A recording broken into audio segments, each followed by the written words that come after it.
Kakinada MP seat జనసేనదే అని ఆ party అధినేత పవన్ కళ్యాణ్ అన్నారు.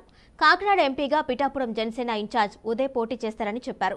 ఒకవేళ మోదీ, అమిత్ షా తనను ఎంపీగా పోటీ చేయాలని కోరితే అప్పుడు కాకినాడ నుంచి పార్లమెంటుకు పోటీ చేస్తా అన్నారు. కాకినాడ, పిఠాపురం స్థానాలు చాలా కీలకమన్నారు. 21 అసెంబ్లీ, 2 ఎంపీ సీట్లలో గెలిస్తే దేశం మొత్తం జనసేన వైపు చూసేలా చేస్తా అన్నారు. తాను ఇప్పటికే గెలిచినట్లుగా భావిస్తున్నా అని, ఇక ప్రమాణ స్వీకారం చేయడమే మిగిలి ఉందని చెప్పారు. భవిష్యత్తులో కూడా నేను ఒకటే చెప్తాను. ఒకవేళ మోదీ గారు అడిగితే, అమిత్ షా గారు అడిగితే నేను ఎంపీకి వెళ్ళాలంటే మా ఉదయ్ అడిగి స్వాప్ చేసుకుంటాం ఇద్దరం.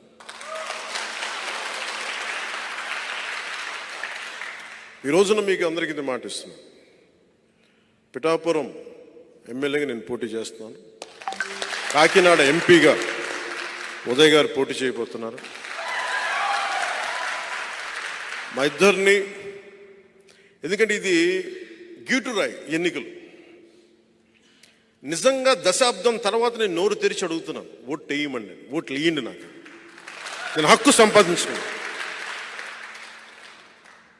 2019లో కూడా నేను చాలా ధాటిగా ధీటుగా అడగలేదు ఓటు వేయండి, ఎందుకంటే నాకు మనసు చెప్తా ఉంది ఇంకా నువ్వు పని చేయి.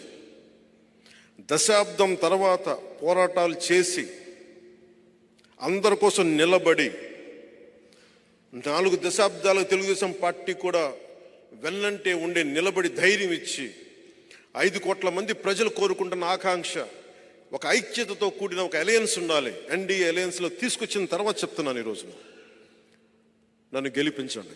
ఇంకా నేను పిఠాపురం ఎమ్మెల్యే ప్రమాణ స్వీకారం చేయలేదు, నాకు అది తెలుస్తుంది. ఎన్నికలు మన దృష్టి వరకు ఎన్నికలు అయిపోయినాయి. ఓన్లీ థింగ్ ఈజ్ మనం ఓటు వేయడమే మిగిలి ఉంది. ఒకటే గుర్తుపెట్టుకోండి, గెలవడాలు కాదు, 1,00,000 మెజారిటీ అని చెప్పండి. 1,00,000 మెజారిటీ, 1,00,000 మెజారిటీ. కాకినాడ